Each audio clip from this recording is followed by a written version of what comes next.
Hi, everyone. Thank you so much for joining us for the Q&A of 38 Minutes. I hope you all loved the movie as much as we did. I just want to start off by thanking our sponsors, Trust Automation Inc. and Films for Good, Bob and Christine Williams. So thank you so much for sponsoring this film.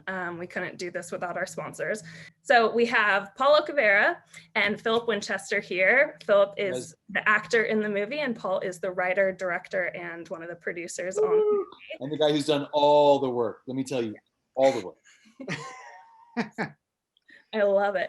So do you guys want to just kind of talk about the movie? I know this was a very kind of close to home story for you, Paul. So do you want to just kind of talk about how this movie came to be, kind of your inspiration behind it, and maybe how you guys know each other and all of that? Yeah, well, the idea for this movie came from real life event, right? Of the false missile alert that occurred here on Hawaii. I was working on Hawaii 5-0 at the time, and I happened to be home on the mainland for the weekend, and that's when the whole thing went off. And so I came back here and I heard stories from coworkers, just horror stories, how they, some thought their lives were going to end. They were seeking shelter. Some people just rolled over and went back to sleep. It all varied, the whole gamut from 1 to 10, the extremes. And I just thought that that'd be an awesome movie. Like, there are so many things, so many different ways you could attack this subject. And so right around then, I put some pen to paper. Actually, not right around then. A few years later, I had a dream with some of the sequences in the movie, and mixed with some of the ideas. And so then that's when I put the pen to paper and then just started writing and came up with some decent ideas, I think. And then I was trying to think of who should be in the movie, and I was like, I pictured myself in the role, but but I could probably find a better actor, right? And so I'm talking with my wife, and I was like, got it, Philip, right? And so actually, Philip and I know each other because I was his stunt double on the movie or a TV show called The Player, and so thought of him and gave him a call, and he was pretty much game right away. I pitched it to him a little bit, and he was excited about it, and so right then and there, I was so stoked to have him on board, and it just continued from there. That's awesome. I mean, you can't pass up Hawaii, right? Yeah, right. And working with a buddy who I hadn't seen for, it's been a few years. Yeah, that's the best.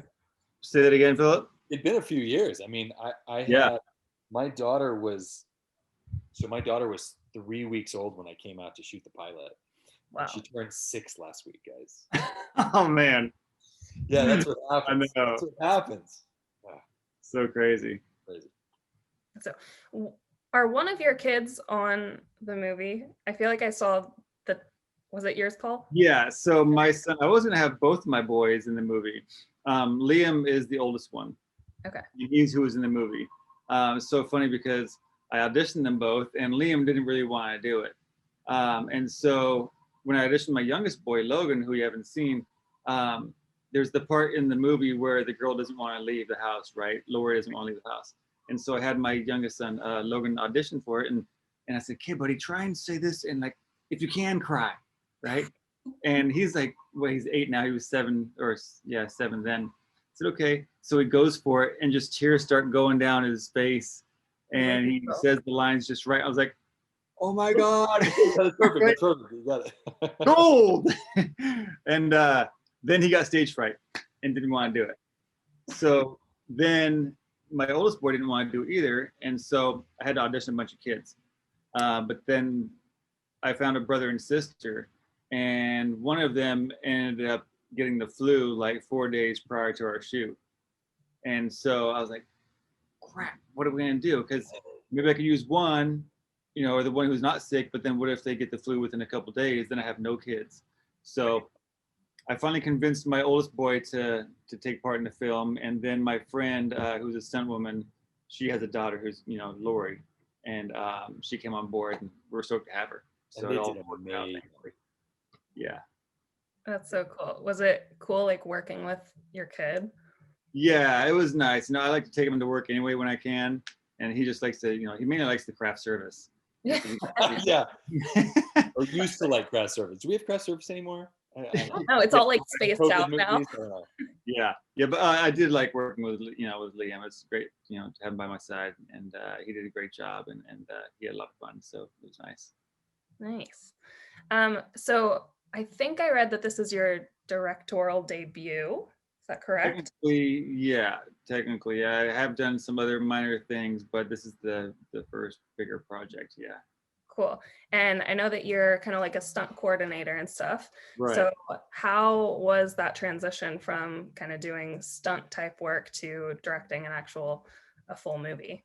It's kind of easy almost to make that transition because that's so much of what we do as a stunt coordinator anyway. We set up the scenes, set up cameras a lot of times, help the camera department, or if a director on a regular TV show or movie doesn't know how to shoot action, then you say, well, let's put the camera over here, let's move it over here, you can do this when the action comes through.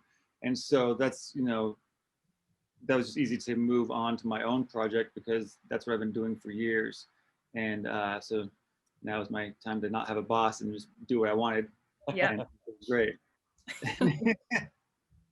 That's so cool. So I want to kind of get into a little bit. Oh, go for it. No, I just want to pop in there. There were definitely moments in the show where it was like we had cutaway to tires spinning out or a car doing a drift, and Paul would be like, just 1 second, once you put the camera here, we have like 5 minutes before another setup. What camera here, he'd hop in the truck and he'd just spin some tires, do a really quick drift. Literally the door would open up, he'd hop out, the car would park itself, and he'd go, okay, right, next shot, and he'd go over here. So it's just like, he was moving 100 miles an hour. Oh my gosh. Yeah, I actually had a double for Philip who did some great stuff on the war stuff, and that's right. we had him behind the wheel a little bit, but he's not a stunt driver, and so that's when I had to get behind the wheel, and he's like, I'll do it. Anyway. So I've always just been so curious about those driving scenes because I'm how? It takes a lot of planning, and a lot of precision. You want to hire the right people for it, and everyone has to be heads on a swivel. And ours was very simple. I'm actually, truth be told, my driving sequence that we shot isn't my favorite. I could have done it differently, and I don't like how stable it was at times. I think it should have been more handheldy feeling, and that would have given more rush. And I really like how Michael Bay does some of his stunt driving sequences where it's like kind of like all over the place. Right. I don't like that extreme, but I wish ours wasn't so clean. Right. But we didn't have a lot of choices. We only had like a 1.5 lane road, and I had to try and film something with what we had.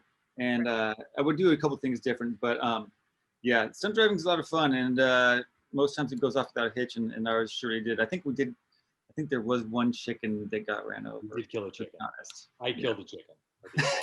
Did you? You're the one? It was me. Am I just revealing something right now that you didn't know? Killer. So great. Sorry, I guess here we are on it was me. It was me, Paul. Yeah, we were filming on this back road by all these farms, and this one farm has their chickens, but then chickens get out and they mate like crazy, and so chickens are like the state bird around here almost, and so they're running back and forth across the road, and sure enough, I guess there was a casualty, unfortunately. The best part, Grace, when you watch these the very beginning of these stunt coordinations, these driving sequences, is a bunch of really tough guys, stunt guys, ex-military guys, coordinators, all standing in a really tight circle. Some are kneeling, some are leaning over each other like in a huddle or a scrum. And they all have matchbox cars. And they're on the ground going, okay, so this car goes, and then this car goes, and they're grown men literally playing with matchbox cars, showing how the stunt is going to play out. And that's the very, very beginning stages of how these things play out. And everyone agrees, yeah, cool, let's go. And then you go from matchbox cars to the real car, and you do it slow, and then you do it medium, and then you shoot that sucker, and it's in the movie. And so it's a really cool process.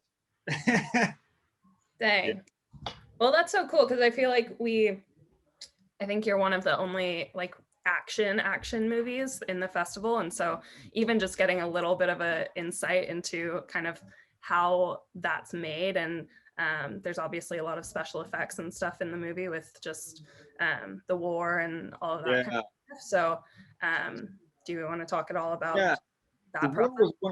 was one of my favorite scenes. Actually, because that's one of the ideas I had in the dream, and I just had it all visually there. And I actually talked with an LA writer friend of mine, and I showed him the script. And he's like, "Man, you don't need the war scene." And I'm like, "But it's cool." We do need it. And like I love it, and it shows Philip and his action and how much of a study he is Right. in his character. And so I had a couple people tell me that we didn't need it, but I mean, like, sure, we could tell the story without it. And we have the flags at his house, and you can throw on a tattoo and say show these Navy SEAL, but why just show it like that when we can blow some stuff up and fly guys through the air and have we had a crew of 100 people on that day. It was amazing. With a second unit going to film some B-roll stuff, and it was nuts. It was really awesome. And Philip is, I've said before, like Philip is like, there's John Wick and there's Philip right here, and people don't realize that Philip is just as good as John Wick, and his gun handling skills, Keanu Reeves obviously, but his gun handling skills, Philip's, are just second to none, and he's a total stud. And I couldn't have made the movie without him and his skills and his background training. It's just, he's the action star waiting to pop. I'll tell you that much. Thanks, brother. Yeah. I love how much of a bromance you guys have. We'll look it up later. Yeah. So I heard that this might be being turned into a feature. I sure hope so. I spent the first bit of COVID, the first month or so, writing the feature length script, and it started off in those 70 pages and 80 pages. I'm not a writer, really. Right. I mean, I just wrote this thing so I could direct something. And so then I lengthened the script a little bit, got some notes from some people, and now it's about 90 pages or so, a little over, and it's kind of like a Crash meets No Escape with Owen Wilson. Okay. And it involves a few different families, and there are a couple people who are the glue that binds everybody together. And yeah, I'm excited about it. I just sent it over to an agent, a friend of mine, and she's giving me a second read. And really, it'd be awesome. I'd be stoked to make it into. It's just basically what you saw, but expanded. Yeah. We have like multiple car crashes. There's, of course, the war scene is still in there. We'll probably ramp that up. And yeah, the motorcycles, there's surfing, there's stuff at the beach, and just cars everywhere and people freaking out, and yeah, it's great. So hopefully, if I can find somebody interested, I'm actually going to be talking to this agent about pitching it with Philip and Katrina attached, and see who would be into it, and see if we can get a few $1 million. That would be amazing. Yeah. How can people stay connected with you guys and kind of follow that project along, assuming it does end up getting made, and just kind of how to see if you guys are continuing with it and everything? Yeah, well, we have the Instagram page, 38 Minutes Movie. Perfect. And then there's the 38 Minutes movie.com website. Perfect. And then they can either follow me or Philip Winchester. I'm always tagging the heck out of him and everything. It's like, oh, great. Yeah, I'm really not active at all. Sorry, Paul. It's not personal. But yeah, 38minutesmovie.com and 38 Minutes Movie on Instagram. Great. Great. Perfect. And then maybe one or two last questions. I know that in your director's statement that you talked about, you were talking about how you love like action and action-packed movies, but you're always wanting a little bit more depth with them. Yeah. So what was your goal kind of like with making this movie and kind of adding that depth in there? And do you feel like you accomplished it, and you proud of it? Like how? Yeah. Yeah. I always love action, and I always have and always will. But there's so many action movies that bring you to a certain level and you just stay there, and then you become numb to the action. Right. And you're like, okay, yeah, that was cool, but like I just saw it for the last hour and a half, and can't really top it. So I'm always liking to bring in the drama and bring in the emotionality of a character. And like when we first see Philip's character, he's kind of broken for sure, and we're just really pushing on him to see that he's so distraught, And then with Katrina, we see her and how how emotionally distraught she is, and the kids, and then intermixed with everything, we're seeing the ups and downs of the characters and the action. And I just like the roller coaster ride, and everyone goes up and down, and so really people can not know what to expect, but know that there's going to be an emotional roller coaster. And yeah, I love the action, but I also love the drama. I love comedy, and I love to incorporate everything as much as possible. Yeah. I definitely, with Philip, achieved that, and Katrina and Beulah and Ian and everybody's great. Well, it's funny, Grace, like, to just to add a little bit to that, I think one of the reasons that Paul and I kicked it off on The Player was we were working some kind of stunt scene, and there was, it was that network kind of vibe of like, well, let's do this, let's do this, let's do that, and it doesn't really matter. And Paul and I were like, no, it really does matter. And Paul jumped in and was like, no, we can do as much as we want to this guy, but if we don't have the dramatic beats in the middle of it, nobody's going to care. You could land a plane on it, no one's going to care. It just becomes another Marvel movie. But if we care about these people, that's important. And so I knew right away, I was like, hang on a second, this guy gets it. He gets that action matters when it's tied into real, as much as we can make these people real and give them a home life and give them their own problems and their own challenges. Then when the action happens to them, it lands on a different level. So Paul's got that dialed, and he, and as much as he could in this film, he brought it into it, and he did a great job. Thanks, Chris. That's so awesome. And I mean, props to you, Philip, with the acting and stuff. I really like, especially at the end, whenever, spoiler alert, right. People are watching this after the movie, so it's fine. Yeah, okay. But whenever he finds out, obviously, that it's, a false alarm and everything, and there's kind of this like, just like shot this guy, and and like now I don't really have a reason for doing that. And like he didn't say anything, obviously, but you could just feel that. Like you could just feel, the emotion of all of it. And so props to you for kind of conveying that. And our film still gives me chills. Yeah. Because I love that part so much. And like I couldn't have done it without him and Katrina. And just that part is, to me, sorry to take this from you, Philip. No, brother, that was it. Like we talked about that a lot. Yeah, Philip, like it was just so great because like with that, like no one knows how they would react when they get that, the false alert on their phone. Like, what the fuck just happened? Right. What was the last 38 minutes of my life about? And like, what does the rest of my life mean? And like, I just kill this guy with a trident. Yeah, that's right. Which is why, it's a great reason for watching this play out in a bit more of a long format. And getting some more background on these people, involving more characters, using them as the glue, like you said, or using them as the cement for all these different stories. It could be a really, really great feature film. And I think that Paul's short really sets it up. It tees it up perfectly for that. It says, look, this is money. If you want to see this thing play out in its full 2-hour glory, let's go for it. And I mean, it's right there in that short. And then that was the purpose of it. Correct me if I'm wrong, Paul, but it was like, look, we can do this. Yeah. And it can be brilliant. And it was the great part about it. It has all these tentacles in reality. I mean, people were climbing in the sewers, like you said, Paul. People freaked out. People were driving the wrong way down the interstate. I mean, it was full on carnage for 38 minutes because they thought a bomb was landing. Right. So it's a great story. And what's crazy is that I was talking with a buddy about it last night at work, is that where do the legal lines and the law, where do those flow within a state of emergency like that? Right. What if, like, someone was going to kill somebody, and I heard there was a story about someone saying, "This is my time to go kill somebody, kill his enemy over here."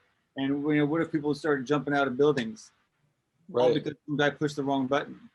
Yeah. That all could have easily happened. It's just nuts. Yeah, it is nuts. Yeah. Dang. Well, I really hope that a feature happens. I think that the short was just like, it was the perfect little bite-sized bit of it, but I feel like a feature really could, like what you guys were saying, obviously just dive into more of the characters' backgrounds and kind of introduce different other stories within that, and just to kind of show what really did happen on that day and like all the different versions of what happened, you know. So Yeah. Well, thanks, good Grace. luck. I really do hope that that happens. And if there's anything that we can do with the festival or anything to kind of help that, just let us know. Yeah, if there's like best in festival award. Hey, I'll Perfect. take it. Right. Cheers, Grace. Cheers, Paul. All right. Thanks, guys. You guys. Bye. Bye.